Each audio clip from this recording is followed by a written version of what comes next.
cost just food and wood. However, if you run out of food, then you are completely stuck, as you cannot create any units whatsoever. So Amazingjosh now pushing out, and if Enigma doesn't come over here to reinforce this area, he's probably going to lose one or two of these castles. These onagers now pushing out and doing some severe damage, able to take out buildings very rapidly. And Enigma over here now with a group of paladin looking to flank Amazingjosh, and it looks like he's going to get away with it, bringing these units right in here. Where he's going with them, I'm not too sure. We'll soon see, as Amazingjosh is building more military buildings. You've seen those paladins now. However, his army is over this side, combating this area over here. So these paladins may be able to do a lot of damage, although they're being fired on, and if Enigma doesn't move them quick enough, they're going to get picked away very slowly. More men coming across the map now for Enigma, and that's elite Woad Raiders, although they're not going to stand much of a chance against this quite large force here. Amazingjosh going for all ranged units. He has a couple of champion out, but other than that he's mainly completely ranged. Enigma on the other hand is mainly melee, and Amazingjosh starting to get some bombard towers out, and that's going to prove critical for defense.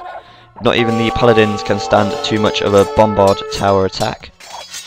However, he is able to pick off a few villagers, slowing down Amazingjosh's ability to collect a resource. Still, however, Amazingjosh is pushing out on the left hand side, or the west side, depending on which you prefer. Enigma, however, having a massive lead in economy. That's 6,800 gold right there, and that's going to continue to skyrocket as he has a lot of gold collectors. That's a lot of farms as well, so he's going very heavily into gold. He'll be able to use his market to buy any food that he might need, as he's got a lot of gold coming in right there. He's got some farms to keep him ticking over, but the chances are he's going to be buying food from the market. You can't create too many soldiers without any food. Just Woad Raiders coming out there. Stop building the paladins right now. And compared to Amazingjosh, he doesn't actually have as many military buildings. So Amazingjosh able to replenish his forces a lot faster. And that's 1 for 1 there. Onagers having a big tendency to destroy themselves extremely easy. And Amazingjosh now getting up a couple of bombard towers here and there. Here we go, a couple more here, which is going to give him good visibility. Bombard towers have great range. And I can't see any more. However, he's going to get this one up by the looks of it. And continuing to push out. He's not going to be able to do too much damage against this though. And there we go, bombard towers with 124 attack and 11 range. So they're extremely good defensive buildings. However, they aren't very accurate until the unit that they're attacking actually stops for a minute. So Enigma gathering some units over here, and it doesn't look like he's got much coming into here at all. So if Amazingjosh was to actually push out with some trebuchets right now, he'd be able to do a lot of damage right here. However, he's not doing that, and Enigma is just massing some units together, still creating onagers, and not really doing much with these castles. A couple of Woad Raiders and another trebuchet right there. I'd say Amazingjosh was ahead on army count right now. However, Enigma is going for another build up here, and that's castle and 2 more siege workshops. And Amazingjosh is actually quite exposed. He has got a few bombard towers up in this area.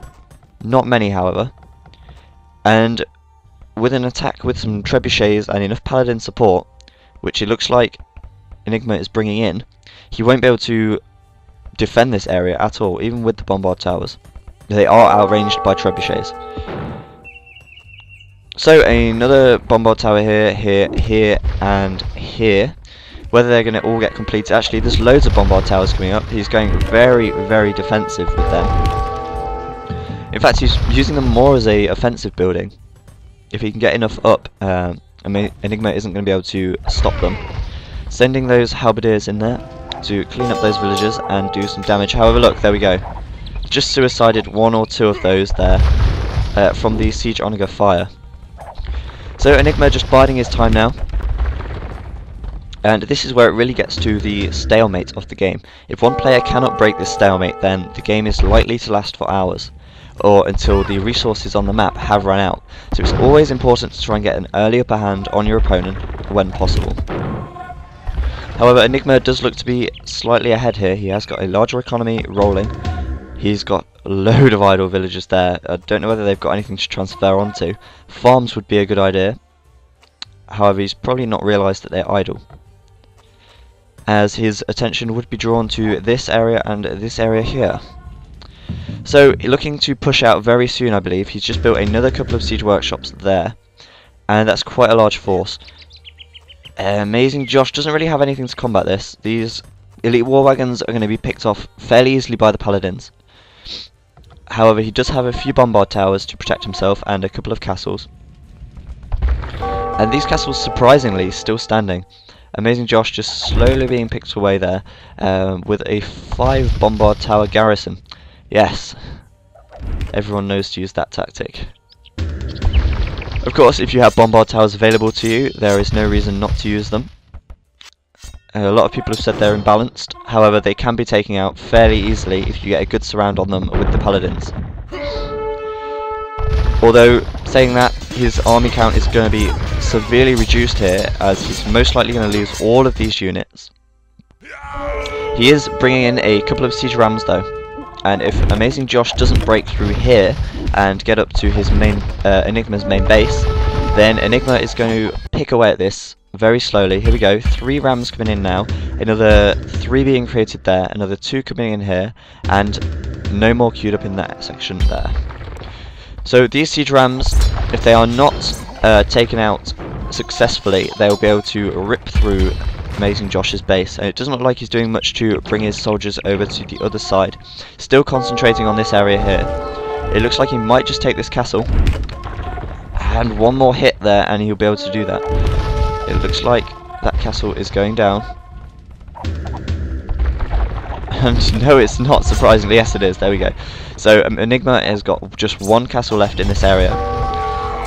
However, Amazingjosh is really in a tight spot now. He's garrisoned pretty much all of his villages inside of his town centres and towers. So that's really stopping him from collecting any food or any gold whatsoever. Not that he was collecting too much anyway in the first place. So many bombard towers right there. If Enigma can bring in enough siege rams, he's just going to be able to destroy this extremely quickly. Trying to repair that castle there, and it looks like he's going to be successful in doing that, unless Amazingjosh can get enough trebuchet fire coming down there. It looks like he might just actually be able to kill that, or destroy it. However, Enigma is building a hell of a lot of units right now. That's 12,500 gold and enough food to support quite a few units. Bringing those siege rams in, they're going to be easily attacked by these halberdiers. However, the bombard towers aren't going to be able to do too much damage to them at all. So they are mincemeat for the siege rams, and they're going to go down extremely quickly. Look at that HP bar dropping, and that's 1 down. Another one here, and Amazingjosh has given up. He's good gamed. He's not going to be able to stand a chance against all these siege rams. Try as he might, he is not going to stand a chance. They do live in separate parts of the world, so that would be why it's 4 AM for Enigma right now. It's managing to kick ass in a very demanding game at 4 AM in the morning. It's quite some skill, and he's done a good job of beating Amazingjosh there. Very well played. I have been ZeroEmpires. Stay tuned for more, and I will see you soon. Thank you very much.